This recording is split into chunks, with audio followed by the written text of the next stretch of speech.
नमस्कार दोस्तों, मैं विनीता और आप देख रहे हैं द पैम्फलेट। बिहार में महागठबंधन में सीट शेयरिंग पर सिर फुटोवल जल्द खत्म होता दिखाई नहीं दे रहा। तेजस्वी यादव के अकेले 243 सीटों पर चुनाव लड़ने के बयान के बाद से ही महागठबंधन में संभावित दरार को लेकर सवाल उठने लगे हैं। वहीं सीट शेयरिंग के मुद्दे पर कांग्रेस ने अच्छी सीटों पर दावा ठोकते हुए साफ कह दिया है कि फिलहाल तेजस्वी यादव को सीएम फेस घोषित नहीं किया जाएगा और इसका फैसला जनता करेगी। माना जा रहा है कि इसी वजह से आरजेडी नाराज है। इसके साथ ही ये भी कयास लगाए जा रहे हैं कि इसी मनमुटाव के कारण तेजस्वी अब अपनी अलग चुनावी यात्रा निकाल रहे हैं। ये यात्रा मंगलवार 16 सितंबर से शुरू हो गई है।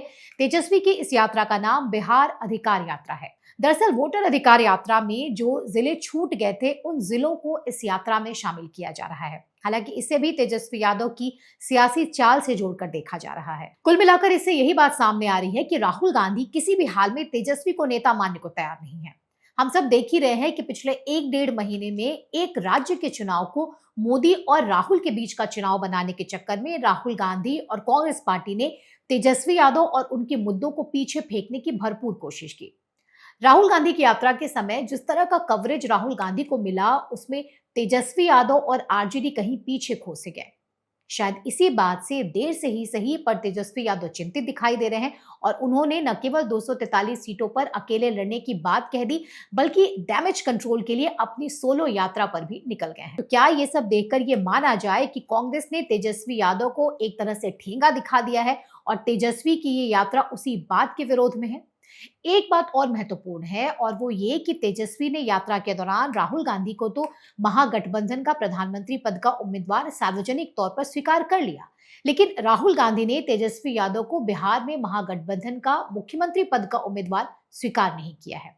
और यही कारण है कि तेजस्वी अब मन मारकर खुद ही नेता बनने निकल पड़े हैं, बिहार की जनता के बीच खुद को सीएम फेस प्रोजेक्ट करने के लिए। हमने कुछ ही दिनों पहले आपको अपने वीडियो में दिखाया था कि कैसे लगातार बिहार वोटर अधिकार यात्रा के दौरान लालू के लाल तेजस्वी के इशारे पर राहुल गांधी रट्टा मारते नजर आ रहे थे। हमने ये भी दिखाया था कि राहुल गांधी को तेजस्वी कंट्रोल करते नजर आ रहे थे। उसे देखकर साफ लग रहा था कि तेजस्वी ही फ्रंट फुट पर हैं और राहुल गांधी बस शोपीस बने हुए हैं। लेकिन अचानक जब कांग्रेस ने सीट शेयरिंग पर लीड लेनी शुरू की, तब तेजस्वी यादव ने एकला चलो की राह पकड़ ली। जाहिर है अकेले 243 सीटों पर चुनाव लड़ने की घोषणा के साथ ही तेजस्वी यादव ने महागठबंधन को यह संदेश दे दिया है कि अगर आरजेडी को नजरअंदाज किया गया तो वो अकेले भी ताकतवर दावेदार बन सकते हैं। इसके साथ ही सवाल ये भी है कि तेजस्वी यादव का ये बयान क्या सिर्फ दबाव बनाने का हथकंडा है या वाकई में उनका बड़ा सियासी दांव है। मीडिया रिपोर्ट के मुताबिक तेजस्वी की बिहार अधिकार यात्रा में कोई सहयोगी दल शामिल नहीं हो रहा है। ऐसे में सवाल उठ रहा है कि जिस तरह से तेजस्वी यादव अपने चेहरे को आगे कर रहे हैं, तो कहीं आरजेडी 2025 का बिहार चुनाव अकेले तो नहीं लड़ने वाली। इन सारी परिस्थितियों के बीच सीट शेयरिंग और महागठबंधन में एकजुटता का पूरा समीकरण और उलझता हुआ नजर आ रहा है।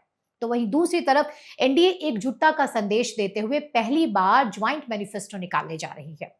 मीडिया रिपोर्ट के मुताबिक एनडीए का साझा घोषणा पत्र विकसित भारत के लिए विकसित बिहार की थीम पर आधारित होगा। इसमें निवेश को बढ़ावा, युवाओं के लिए एम्प्लॉयमेंट जनरेशन, महिलाओं के लिए प्रोत्साहन योजनाएं और सामाजिक कल्याण यानी सोशल वेलफेयर जैसे मुद्दों को प्रायोरिटी दी जाएगी। इसमें पंचायत चुनाव में महिलाओं का आरक्षण और बुनियादी ढांचे के विकास जैसी उपलब्धियों को भी हाईलाइट किया जाएगा। इससे पहले 2020 के बिहार विधानसभा चुनाव में बीजेपी और जेडीयू ने भले ही साथ में चुनाव लड़ा था, लेकिन दोनों ही पार्टियों ने अलग अलग घोषणा पत्र जारी किए थे। लेकिन इस बार ये नई स्ट्रैटेजी अपनाई जा रही है। मीडिया रिपोर्ट्स की माने तो एनडीए में सीट बंटवारे पर भी लगभग सहमति बन चुकी है। बीजेपी और जेडीयू 100 सीटों से ज्यादा सीटों पर चुनाव लड़ेगी, जबकि एलजेपी प्रमुख चिराग पासवान की 40 सीटों की मांग को 20 तक सीमित करने पर चर्चा चल रही है। वहीं जीतन राम मांझी की पार्टी हम 10 और उपेंद्र कुशवाहा की पार्टी राष्ट्रीय लोक मोर्चा 10 सीटों पर चुनाव लड़ सकती है। फिलहाल बिहार में एनडीए और महागठबंधन दोनों ही चुनावी रणनीति बनाने में जुटी हुई है। जहां महागठबंधन अभी तक सीट शेयरिंग पर सहमति नहीं बना पाई है, तो वहीं बीजेपी और जेडीयू पहली बार ज्वाइंट मैनिफेस्टो जारी कर गठबंधन की मजबूती का संदेश देने की कोशिश कर रही है। फिलहाल बिहार चुनाव से जुड़ी तमाम अपडेट्स और सीधे बिहार के जिलों से चुनावी शोर को जानने के लिए जुड़े रहिए हमारे साथ ही साथ हमारे वीडियोस को लाइक करें, शेयर करें और हमारे चैनल को सब्सक्राइब भी करें। धन्यवाद।